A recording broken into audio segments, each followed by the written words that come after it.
Hi everyone! Today I'm going to be talking about the infamous Count Ugolino della Gherardesca, who features at the very end of Canto 32 of Inferno and occupies a significant portion of Canto 33. He's one of the most memorable, unforgettable characters in the entire poem, not just Inferno, because who could ever forget those images of him gnawing at the Archbishop's skull and rising out of the ice. When I watched both 1911 L'Inferno films, one is about an hour, 70 minutes long, the other is just a short 15 minutes long. I knew who that character was even before the intertitle introduced him, because, how could you absolutely ever forget those images? And this is based off of a blog post which I originally did on the 24th of April 2021 for blogging from A to Z April that year, because it was Dante's 700th death anniversary. And so obviously my theme that year was Dante, his world, his writings and things related to him. And for the letter U, what other topic? That was one of the ones that just chose itself. What other person or book or thing or anything starting with the letter U could you think of related to Dante besides Count Ugolino? And so let's just get down with it. Ugolino della Gherardesca, Count of Donoratico, was born circa 1220 in Pisa. His prominent noble family were of Lombard origin, dating back at least to the 11th century, and sided with the Ghibellines during the violent Guelph-Ghibelline conflict racking medieval Italy. Ghibellines backed the Holy Roman Emperor, and Guelphs supported the Pope, and I do have a blog post which I might turn into a video if anyone is interested about the Guelph-Ghibelline conflict, which I also did for blogging from A to Z April that year. From 1256 to 58, Ugolino fought in the war against the Judicat of Cagliari in Sardinia. His riches increased when he won XXXIII, the southwestern portion of Cagliari, full of overflowing silver mines. Ugolino used his money from the mines to found a new city, Villa di Chiesa, now Iglesias. Under his rule, many new buildings were built, and many old buildings were restored. The Della Gherardescas also built the castle of Salvaterra, a hospital, defensive walls, and an aqueduct. Trouble began when Ugolino, in the hopes of securing his power against hostile neighbors, arranged the marriage of his daughter Giovanna and Giovanni Visconti, judge of Gallura.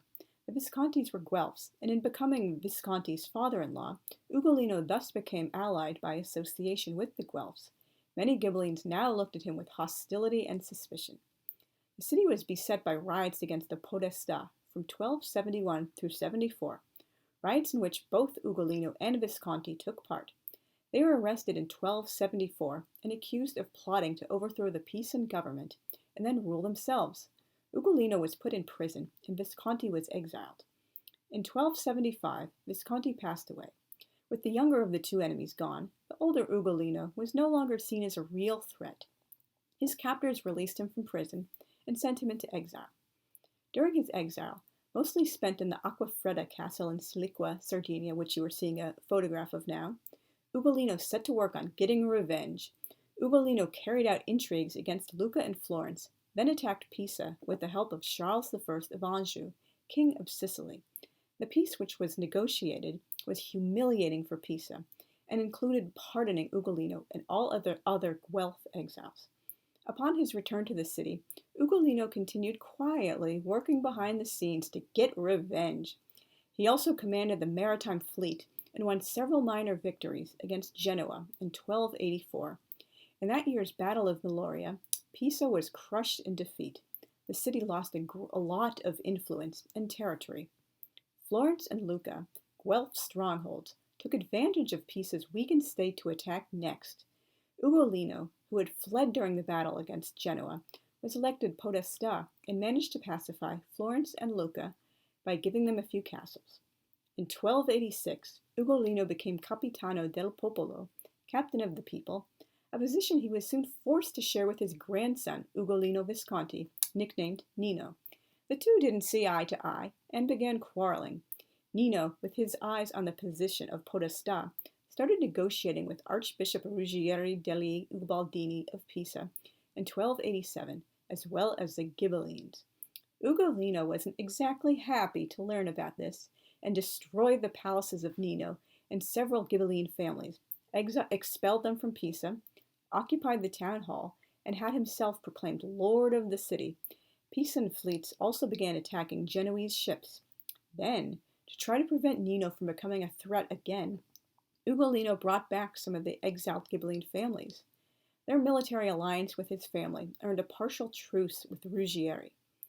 The peace and cost of living shot way up in 1288, leading to food shortages and riots. Ugolino killed one of Ruggieri's nephews during a riot, which earned him Ruggieri's eternal wrath. Not long afterwards, Ugolino and his followers were attacked by Ghibellines. Ugolino managed to escape into the town hall and repel the attacks, but it wasn't to last. Ruggieri set the people against Ugolino, and the town hall was set on fire, one of my absolute worst nightmares. I've had pyrophobia my entire life, Thankfully, it's under control as it will ever be, but it'll never entirely go away. But if I were ever faced with like a fire like that, I would probably like pass out of a panic attack. Ugolino surrendered rather than burned to death. One of Ugolino's sons was killed, and Ugolino, two of his other sons, and two grandsons were thrown into the Muda Tower. In March 1289, Ruggieri ordered the keys thrown into the Arno River. Ugolino and his family starved to death. The sole reason Ugolino is so infamous today, let alone remembered at all by anyone but medieval Italian historians, and probably hardcore historians at that, is because of his appearance in the Divine Comedy. He and Ruggieri appear in the second ring of the ninth circle of hell, ante nora, for those who betrayed their country or city. Ugolino is trapped in ice up to his neck, constantly gnawing at Ruggieri's skull. His statements have been interpreted to mean he ate his sons and grandsons after they starved to death, but some scholars believe that modern forensic evidence has disproven this legend. Basically, the short of it is that they were analyzing bones they believed to be Ugolino's, although some people believe maybe they weren't, for political reasons, whatever. Obviously, that's a long story past the scope of this video, and they felt, he was an old man by this point, like a senior citizen. He really wouldn't have had any teeth left, or not many teeth left, particularly in that era. So how could someone with, old man teeth have been, chawing on his, own children, his grandsons, or any kind of meat or human flesh at all? And there was supposedly also the presence of no iron in the bones, which would indicate he had not had any kind of meat, either human or animal, recently. So, I guess that's just one of those unsolved mysteries for the ages. Now I will be reading the Durling-Martinez translation of Count Ugolino's scenes in Inferno at the end of Canto 32 and the large portion of Canto 33. And as you might notice, he mentions first-person pronouns over and over again. I, me, mine, with little thought given to his innocent sons and grandsons forced to suffer along with him. And Dante rightfully calls this dude out as a dirtbag, and he records the names of the innocent people who were forced to die along with him, because he's saying, dude, you're just this narcissist only thinking of yourself. How could you not think of anyone else? I'm not going to record you favorably in my great grand magnum opus for the ages. We had already left him when I saw two frozen in one hole, so that one head was a hat to the other. And as bread is eaten by the starving, so the one above put his teeth to the other, there where the brain joins the nape. Not otherwise did Titius gnaw Menalippus's temples in his rage, that this one did the skull and the other things. O you who show by such a bestial sign your hatred over him you are eating, tell me why, I said, with this pact, that if you justly complain of him, when I know who you are and what his sin, in the world above I shall repay you for it, if that with which I speak does not dry up.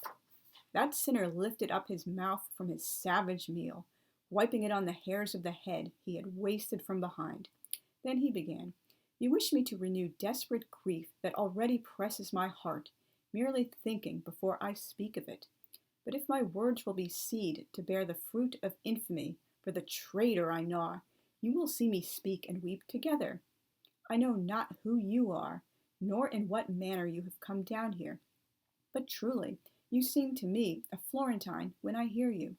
You are to know that I was Count Ugolino, and this is the Archbishop Ruggieri. Now I will tell you why I am such a neighbor to him.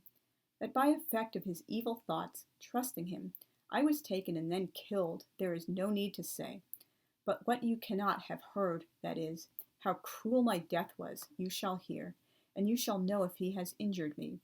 A small aperture within that mew, which because of me has the name of hunger, and where others must still be shut, had shown me through its opening several moons already, when I dreamt the evil dream that rent the veil of the future for me. This man appeared to me master and lord, hunting the wolf and his little cubs on the mountain for which the peasants cannot see Luca. With lean, eager, alert dogs, he had put Gualandi with Sismondi and Lanfranchi before his face. In brief course, the father and his sons seemed to tire, and I seemed to see the sharp fangs tearing their flanks. When I awoke before the dawn, I heard my sons, who were with me, crying in their sleep and asking for bread. You are surely cruel if you do not already grieve, thinking what my heart was announcing to me. And if you are not weeping, about what do you usually weep? They were already awake, and the hour was drawing near, when our food used to be brought to us, and each was afraid because of his dream. And I heard them nailing up the door at the base of the horrible tower. Hence I looked into the faces of my sons, without a word. I was not weeping, I so turned to stone within. They were weeping, and my Anselmuccio said, You have such a look, father, what is it? Therefore I did not shed tears, nor did I reply all that day or the night after, until the next sun came forth into the world, when a little tray had entered our dolorous prison, and I perceived on 4 faces my own appearance. Both my hands I bit for rage, and they, thinking that I must be doing it out of a desire to eat, suddenly stood up, and said, Father, it will be much less pain for us if you eat of us. You clothed us with this wretched flesh, so do you divest us of it. I quieted myself then, so as not to make them sadder. That day and the next we were all mute. Ah, hard earth, why did you not open? After we had reached the 4th day, Gatto threw himself stretched out at my feet, saying, My father, why do you not help me? There he died, and as you see me, I saw the 3 fall one by one, between the 5th day and the 6th, and I, already blind, took to groping over each of them, and for 2 days I called them, after they were dead. Then fasting had more power than grief. When he had said that, with eyes askance, he took the wretched skull in his teeth again, which were strong against the bone, like a dog's. Ah, Pisa, shame of the peoples of the lovely land, where see is spoken, since your neighbors are slow to punish you. Let Capraia and Gorgona move and make a barrier at the mouth of Arno, so that it may drown every person in you. For if Count Ugolino was reported to have betrayed your fortresses, you should not have put his sons on such a cross. Their young age, O new Thebes, made Uguccione and Brigata innocent, and the other 2 my song names above.